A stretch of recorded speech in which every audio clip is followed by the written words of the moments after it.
Yung mga galit lang naman sa iglesia ay yung mga politiko at mga supporters nito na hindi nakuha ang endorso ng INC. Huwag muna nating isama yung mga miyembro ng mga relihiyon na nanggagalaiti sa iglesia dahil hindi sila manalo-nalo sa debate sa doktrina. Baka putaktihin na naman ako ng mga bashers ko dyan sa comment section eh. Nakakatroma kayo. Lalo't hindi ko naman gawain ang mag-off ng comment section at mag-delete ng comment. Mahal ko lahat ang mga bashers ko. Sa sobrang mahal ko sila, madalas pinipinpost ko pa nga ang mga comment nilang kadadambel. Talo na nga kayo sa debate.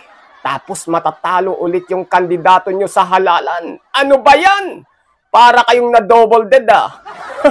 Gayahin nyo si Ginoong Wendell Talibong after na huling nag-tampered sa debate nila ni Caramel Barba.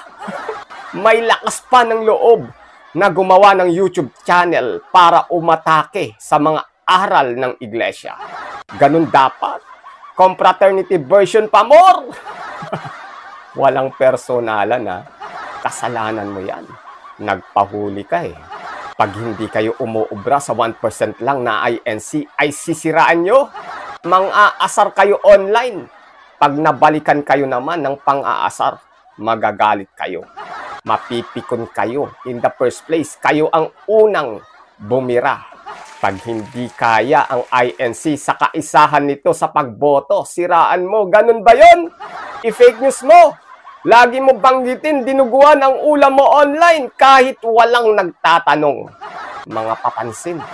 Bakit nga ba may mga politiko at mga grupo na sa Iglesia ni Cristo ay galit? Magandang topic ito ah. Naimbag nga aldaw yung amin manin mga kabagis. Magandang araw po Luzon, Visayas at Mindanao. At sa lahat ho ng Pilipino sa buong mundo. Magandang araw po. At kahit kailan, syempre, hindi kasama sa pagbati natin ang mga barairong na mga Pilipinong pro-People's Republic of China. Pansin nyo ba mga kabagis? Sa sobrang sikat ng Iglesia ni Cristo ngayon, parang ang lumalabas, Iglesia ni Cristo against the world na. Sa lakas ng impluensya ng INC sa halalan, nagiging game changer ito. Eka nga, pag hinawakan o inendorso ng iglesia ang isang politiko, tapos na ang boxing. Lalo kung napakaliit lang ang pagitan. Diyan madalas nagsisimula ang lihim na galit ng ilang politiko o grupo sa Iglesia ni Cristo. Hindi nila matanggap na hindi nila nakuha ang suporta ng kaisahan ng INC. Ayun. Nahuhulog na lang sila sa pagpaparatang at paggawa ng mga kwento-kwentong walang kwenta. Lalo na yung mga supporters nila na mga mahihinang nilalang na hindi matanggap na talo yung sinuportahan nilang mga politikong mga buhaya.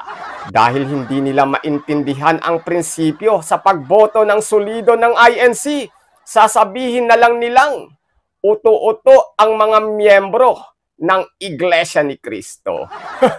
Palakpakan. Pagtalo. Talo na kasi kung hindi naman dinaya, di ba?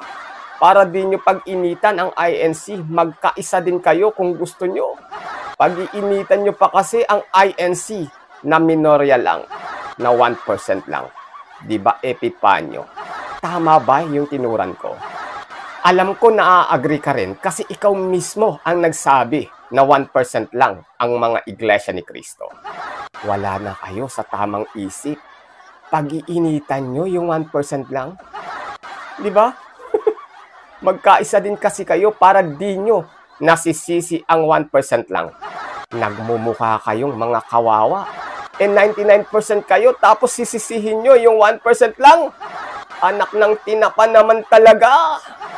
Kaso, kayo-kayo ding magkakapatid sa pananampalataya ang nagkakagatan. Tingnan mo, pare-parehas na mga Katoliko ang nagsisiraan. Mas masarap bang magkagatan kung kayo-kayo mismo ang nagkakagatan?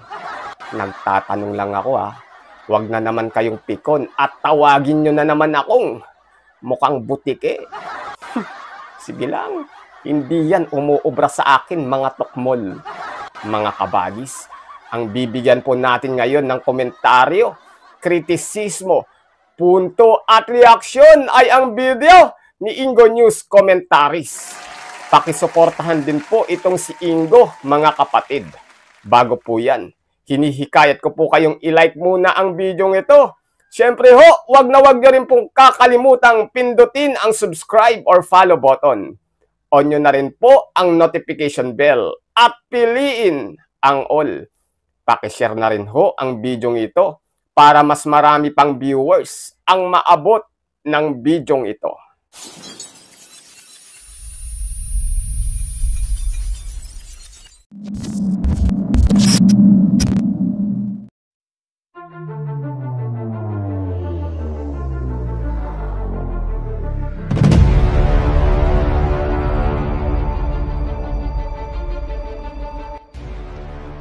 Mga minamahal naming mga kapatid at taga-subaybay ng channel na ito. Ito pong muli ang inyong lingkod, Ingo News Commentaries. Binabati po namin kayo ng isang mapayapa at mapagpalang araw. Ngayong araw ay tatalakayin natin ang isa na namang paksa na madalas po nating naiinkwentro mula sa mga hindi natin kapananampalataya. Sa tuwing sumasapit ang eleksyon, hindi may kakaila na nagiging sentro ng usapin ang Iglesia ni Cristo, isang relihiyon sa Pilipinas na kilala sa kanilang block voting o pagkakaisang pagboto, batay sa rekomendasyon ng kanilang tagapamahalang pangkalahatan. Sa kabila ng karapatang bumoto, ayon sa kanilang pananampalataya, hindi may tatanggi na may mga individual, grupo at politiko na galit o naiinis sa Iglesia ni Cristo tuwing eleksyon. Ngunit ano nga ba ang ugat ng kanilang pagkagalit at pagkainis? Bakit tuwing darating ang panahon ng eleksyon ay nagkakaroon ng maraming negatibong reaksyon at impresyon laban sa Iglesia ni Cristo? Disclaimer lamang po, ang lahat ng inyong mapapanood at maririnig sa episode na ito ay hango lamang sa aming personal na opinyon, pagsisiyasat at pagsasaliksik at hindi ito nagre-representa sa sinumang individual, grupo o ng Iglesia ni Cristo mismo. Viewer discretion is advised. Yung mga galit lang naman sa iglesia ay yung mga politiko at mga supporters nito na hindi nakuha ang endorso ng INC. Huwag muna nating isama yung mga miyembro na mga relihiyon na nanggagalaiti sa iglesia dahil hindi sila manalo-nalo sa debate sa doktrina. Baka putaktihin na naman ako ng mga bashers ko dyan sa comment section eh. Nakakatroma kayo. Lalo't hindi ko naman gawain ang mag-off ng comment section at mag-delete ng comment. Mahal ko lahat ang mga bashers ko. Sa sobrang mahal ko sila, madalas pinipinpost ko pa nga ang mga comment nilang kadadambel. Talo na nga kayo sa debate. Tapos matatalo ulit yung kandidato nyo sa halalan. Ano ba yan? Para kayong na-double dead ah. Gayahin nyo si Ginoong Wendell Talibong after na huling nag-tampered sa debate nila ni Caramil Barba. May lakas pa ng loob na gumawa ng YouTube channel para umatake sa mga aral ng iglesia. Ganun dapat. Confraternity version pa more. Walang personalan ha. Kasalanan mo yan. Nagpahuli ka eh. Pag hindi kayo umuubra sa 1% lang na INC, ay sisiraan nyo. Mang-aasar kayo online. Pag nabalikan kayo naman ng pang-aasar, magagalit kayo. Mapipikon kayo. In the first place, kayo ang unang bumira. Hahamunin nyo pa ako ng debate. Kala nyo naman uubra kayo? Si Wendell Talibong nga hindi umubra kay Caramil Barba. Yung aral ni Caramil Barba ay yun din yung aral ko na pinaninindigan ko. Kala nyo hindi ko nababasa ang mga comment nyo. Nababasa ko lahat ng comments sa lahat ng video ko dahil sa control ko sa dashboard ko sa YouTube channel. Hindi dahil hindi ako nag-react at hindi nag-reply sa mga comment yung napakarami. Hindi ibig sabihin na hindi ko nabasa ang mga comment nyo. Nababasa ko lahat. Pag hindi kaya ang INC sa kaisahan nito sa pagboto, siraan mo. Ganun ba yun? I-fake news mo. Lagi mo banggitin, dinuguan ang ulam mo online kahit walang nagtatanong. Mga papansin, sabihin mo, binayaran ng bilyon-bilyon ang INC. Sabihin mo, may utang na 8 billion ang INC at si Duterte na mayor ng Davao noong 2010 ang nag-approve. Diba, Aling Marie? Bakit tila ayaw mo na itapik ang INC? Mahina ka pala eh. Kala mo, hindi mo kayang panindigan ang fake news mo? Pansin nyo ba si Aling Marie, mga kabagis? Subukan mong ibas mo sa comment section ng video niya. Re-replyan ka niya. Di niya matanggap na merong hindi ayon sa paniniwala at sinasabi niya. Dapat talaga hiwalay ang YouTube ng mga matatanda. Itatapik mo ang religion at politics. Tapos balat sibuyas ka. Talagang mai-stress ka at mapapaaga ang kamatayan mo. Kahit sino naman ang piliin ng INC sa mga politiko, meron at meron pa ring magagalit sa Iglesia ni Cristo. Kahit ang pagpili nito ay nakabase sa credentials, history ng panunungkulan nito at moralidad ng isang politiko. Mga politikong magnanakaw na mga kapatid ng mga Katoliko. Sige, sabihin niyong sinungaling ako. Tuloy! Viewer discretion is advised.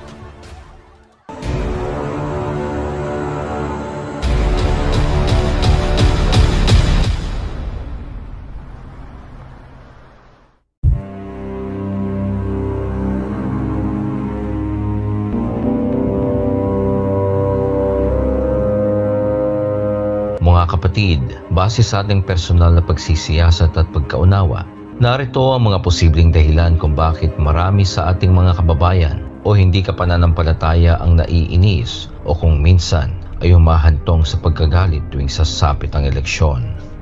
Una, ang lakas ng impluwensya ng Iglesia ni Cristo sa halalan. Isa sa mga pangunahing dahilan ng kanilang pagkadismaya, pagkainis at pagkagalit ay ang hindi maitatangging impluwensya ng Iglesia ni Cristo sa resulta ng bawat eleksyon. Pangunahin na nga rito ang solid block voting power. Kilala ang Iglesia ni Cristo sa kanilang disiplinado at nagkakaisang pagboto, kaya't madalas nagiging mahalaga ang kanilang suporta para sa mga kandidato na tumatakbo sa pambansa at mga lokal na posisyon. Sa mga mahalagang eleksyon, ang boto ng Iglesia ay maaaring makapagbigay panalo sa isang kandidato.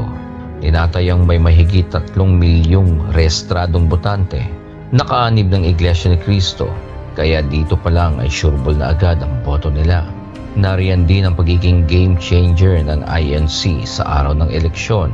Maraming halalan sa Pilipinas ang napanalunan dahil sa suporta ng Iglesia ni Cristo.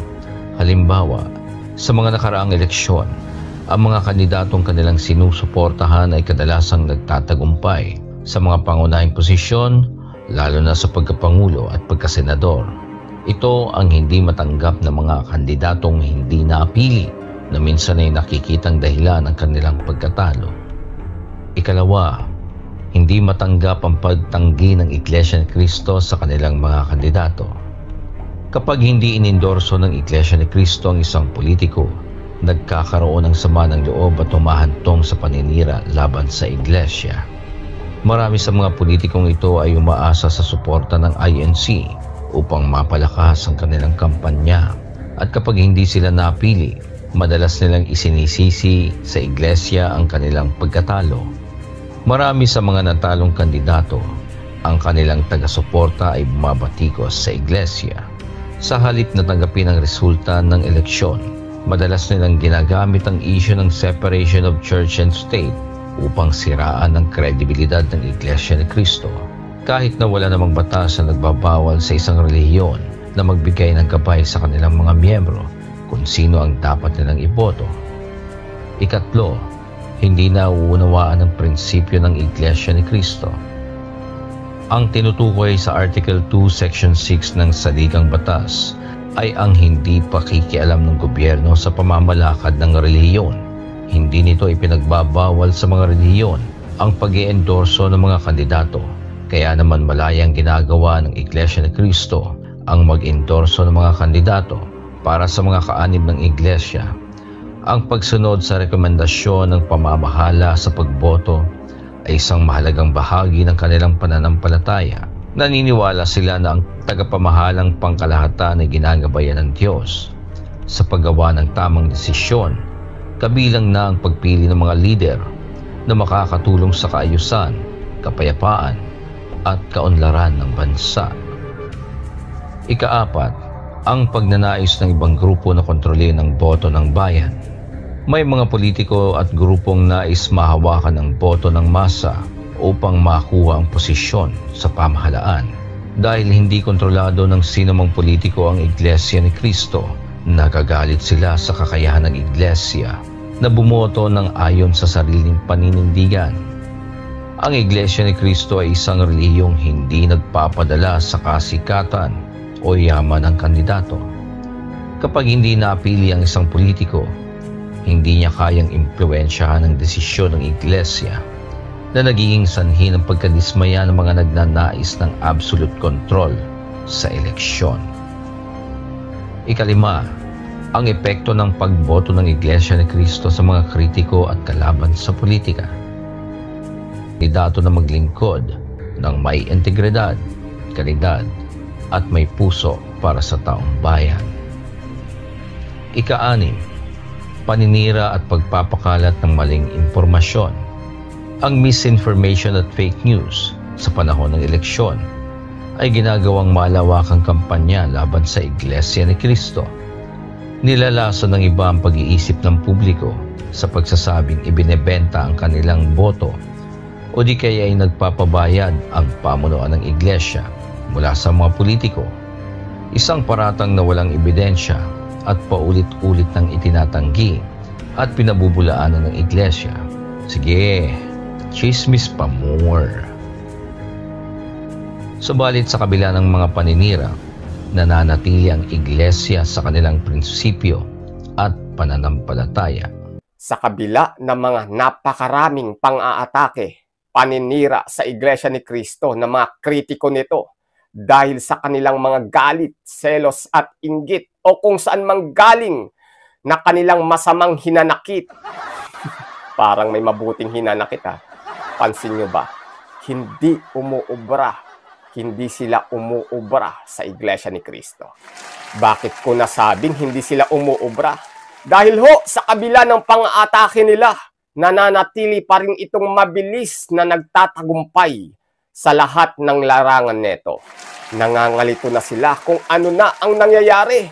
Hindi kasi nila alam na ang Iglesia ni Cristo ang ikatlong pulutong ng mga hinirang ng Diyos na hinulaan sa Biblia na mula sa malayong silangan, sa mga wakas ng lupa na mula sa mga pulo ng dagat, sa mga wakas ng lupa. Panigurado, nagkakamot ng ulo yung mga hindi INC na nakakarinig sa sinasabi ko ngayon. Palibhasa, wala silang alam kung paano pumipili ang Diyos na kanyang magiging mga hinirang.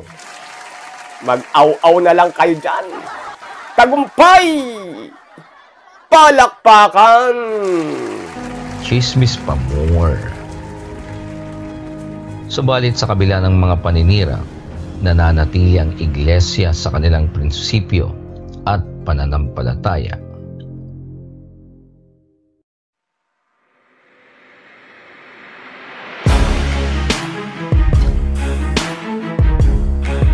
Mga kapatid, sa bawat halalan, patuloy na gagawin ng Iglesia ni Cristo ang kanilang tungkulin sa pagtuturo ng tamang prinsipyo sa pagboto, hindi upang makontrol ang gobyerno at hindi rin upang diktahan ng mga kaanib, kundi upang tiyakin na ang maluluklok ay may kakayahang maglingkod sa bayan ng may katarungan at katapatan. At sa kabila ng lahat ng galit at paninira, isang katotohanan ang hindi nila mababago. Ang Iglesia ni Cristo ay nananatiling matatag sa kanilang pananampalataya at paninindigan. na hindi kailanman yuyuko sa dikta ng tao, kundi sa kalooban ng Diyos. Hindi kasi maintindihan ng mga kritiko ng iglesia ang prinsipyo kung bakit merong sinusundang kaisahan ang iglesia ni Kristo.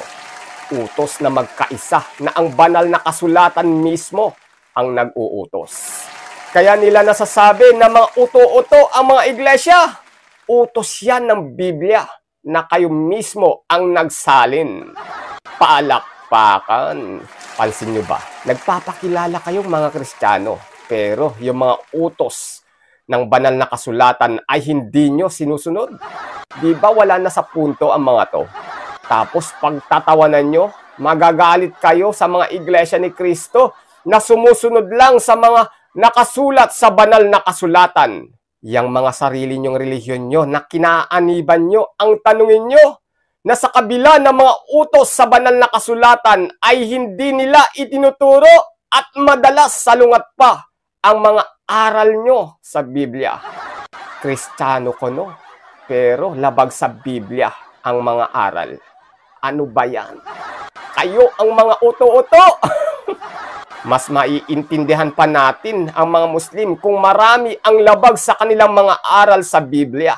Kasi nga, Islam sila at hindi Kristiyano. Pero itong mga mayorya, naku po! Kristiyano ko no, pero labag at salungat pa sa banal na kasulatan ang mga aral at doktrina. Ang kaisahan ng Iglesia ni Kristo sa pagboto ay hindi yan mawawala. Maninindigan sa aral sa Biblia at kahit kailan, hindi sumusunod ang mga INC sa tao lamang, kundi sa totoong Diyos na buhay. Tagumpay! Palakpakan! Yun, bilang Pilipino, ano po ang masasabi mo sa mga nangyayari ngayon sa ating bansa? Malaya ka pong ilabas ang iyong matalino mong komento sa ibaba. Dapat ho may pakialam ka. Dapat po may bilang ka. Muli, kabagis, make sure na napindot mo na ang like, subscribe or follow button. Kita-kits ho sa susunod na videos. Adios.